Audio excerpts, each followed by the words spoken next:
నాకు తెలుసు. అయితే నేను మామూలుగా మేము వాట్సాప్లో గ్రూప్ పెట్టుకున్నాం.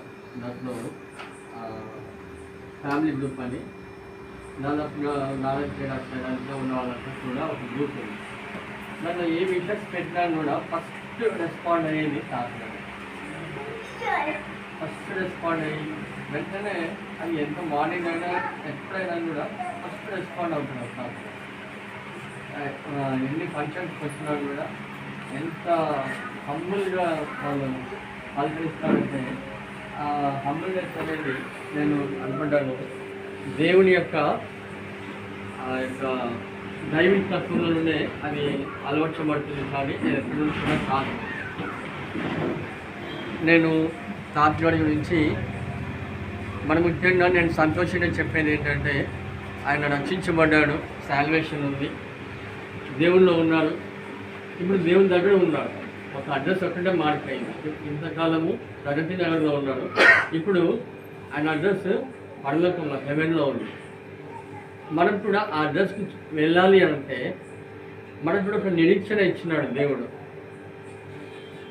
తెస్సలోనిక పత్రికలో తెస్సలోనికలో ఉన్నటువంటి వారి గురించి ఆ యొక్క పౌలు భక్తుడు రాస్తున్నాడు. ఏంటంటే అక్కడ ఉన్న భక్తులందరూ కూడా ఎంతోమంది అక్కడ ఒక దేవతను మొక్కేవారు. ఆ మొక్కేవారంతా కూడా పౌలు తన యొక్క శిష్యులు సువార్త చెప్పినప్పుడు వాళ్ళంతా కూడా దేవుని నమ్ముకుంటూ వచ్చినాడు. యేసు ప్రభువుని విశ్వసిస్తూ రక్షించబడుతూ వచ్చినాడు.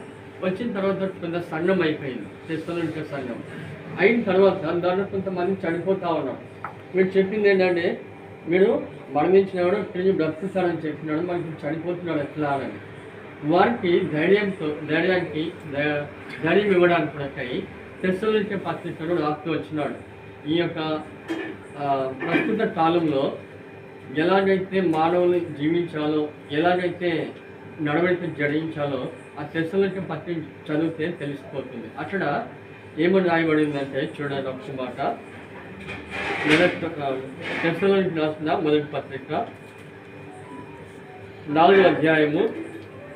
సహోదరులారా, మీరు దుఃఖపడకుండా నిమిత్తము నిద్రించుతున్న వారిని గూర్చి మీకు తెలియబడట నాకు ఇష్టం లేదు. యేసు మృత్యుమంది ఇక్కడికి లేచినని మనం నమ్మినలా అదే ప్రకారము యేసు నందు నిద్రించిన వారిని దేవుడు ఆయనతో కూడా వెంట పెట్టుకొని వచ్చాను.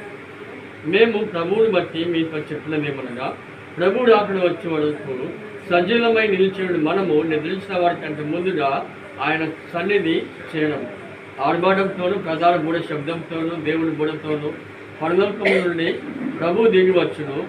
క్రీస్తునందుని మృతులైన వారు మొదట లేతురు. ఆ మీదట సజీవులై నిలిచేవాడు మనము వారితో కూడా ఏకంగా ప్రభువును ఎదుర్కొంటూ ఆకాశ మండలమునకు మేఘముల మీద కొడుకోబడదుము. కాగా మనము సదాకాలము ప్రభువుతో కూడా ఉందుము. కాబట్టి మీరు ఈ మాటల చేత ఒకడినొకడు ఆదరించుకొనుడి.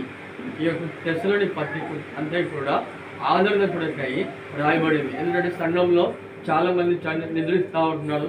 మరి వీళ్ళ దగ్గరికి మేము చేరుకోవాలని ఎలాగా అన్నప్పుడు మనము ఆయన యందు విశ్వాసం ఉంచినప్పుడు, ఆయన యందు యేసుక్రీస్తునందు విశ్వాసం ఉంచినప్పుడు మనకున్నటువంటి ధన్యత కేవలం అదే. ఎవరికి లేనటువంటి ధన్యత బయట లోకంలో ఎంతోమంది ఉన్నారు, కానీ వారికి లేనటువంటి ధన్యత మనకి ఏంటంటే ఒక నిరీక్షణ ఇచ్చినాడు. మనం ఈ లోకాన్ని విడిస్తే పరలోకంలో ఉంటామని. ఆ పరలోకంలో ఉంటామనంటే మనము ఎలా చూడగలుగుతామనంటే మన జీవితం అంతా కూడా నిందారహితంలో ఉన్నప్పుడు, మంచి సాక్ష్యం కలిగినప్పుడు, మంచి నడవడిక కలిగినప్పుడు, యేసు ప్రభువుని కలిగినప్పుడు. అదే రీతిగా తాతగారు కూడా అలాగే జీవిస్తూ వచ్చినారు. నాకైతే ఆ విశ్వాసం ఉంది. తాతగారు కూడా ఇప్పుడు అడ్రస్ మారిందంటే ఒక ఈ ఇల్లు మారి వేరే ఎట్లయితే షిఫ్ట్ అవుతామో అదే రీతిగా తాతగారు కూడా ఇక్కడ నుంచి షిఫ్ట్ అయ్యి యేసు ప్రభు దగ్గర ఆయన సన్నిధిలో ఉంటూ వచ్చినాడు. ఇంతకంటే ధన్యత ఇంకోటి లేదు. మనం జీవించినంత కాలం కూడా ఆ ప్లేస్లో ఉండడానికే మనం ప్రయాస పడుతూ ఉంటున్నాము. తాతగారు అయితే ముందుగానే మనకంటే ముందుగానే వెళ్తూ వచ్చినాడు. మనం ఆయన కలుసుకోవాలంటే మనం కూడా అటువంటి విశ్వాసంలో, అటువంటి ప్రేమలో, అటువంటి జీవితంలో, నడవడికల్లో ముందుకు కొనసాగినట్లయితే మనం కూడా అక్కడ ఉంటాము అనేది నేను రూఢిగా నమ్ముతాను. అటు మాటల చేత ఇక్కడందరూ కూడా ఆదరించబడాలని ప్రభువైన యేసుక్రీస్తు నామములో కోరుకుంటూ, మనకు ఒక నిరీక్షణ ఉంది. ఆయన మధ్యాకాశంలోకి వస్తాడు. ఆయన బూడ ఊదినప్పుడు, ప్రధాన దూత బూడ ఊదినప్పుడు మనం ఎత్తబడే గుంపులో ఉంటూ రావాలి. అది ఎవరు ఉంటారంటే యేసు ప్రభుని నమ్ముకున్న వాళ్ళందరూ కూడా అక్కడ ఉంటారు. యేసు ప్రభుని నమ్ముకోవడమే కాదు, ఆయన ఏదైతే చెప్తూ వచ్చినాడో, పాపం చేయండి అన్నాడు, అలా ఎవరైతే జీవిస్తూ వచ్చినారో వాళ్ళందరూ కూడా అక్కడ తీర్పు తీర్చబడి లోపలికి, అంటే ఆ ఏడైన విందులో ప్రవేశించబడతారు. అటువంటి స్థితిలో మనం ఉండాలని ప్రభువైన యేసుక్రీస్తు ఈ రోజు వరకు కూడా ఆ తండ్రి కృపాశంలో కూర్చుని మన కొరకై విజ్ఞాపన ప్రార్థన చేస్తూ ఉంటున్నాడు. ఎందుకంటే ఈ లోకంలో మనం కూడా శాశ్వతం కాదు. మనం కూడా ఈ లోకాన్ని విడిచి ఒకరోజు ఆ యొక్క దేవుని సన్నిధికి వెళ్ళాలి.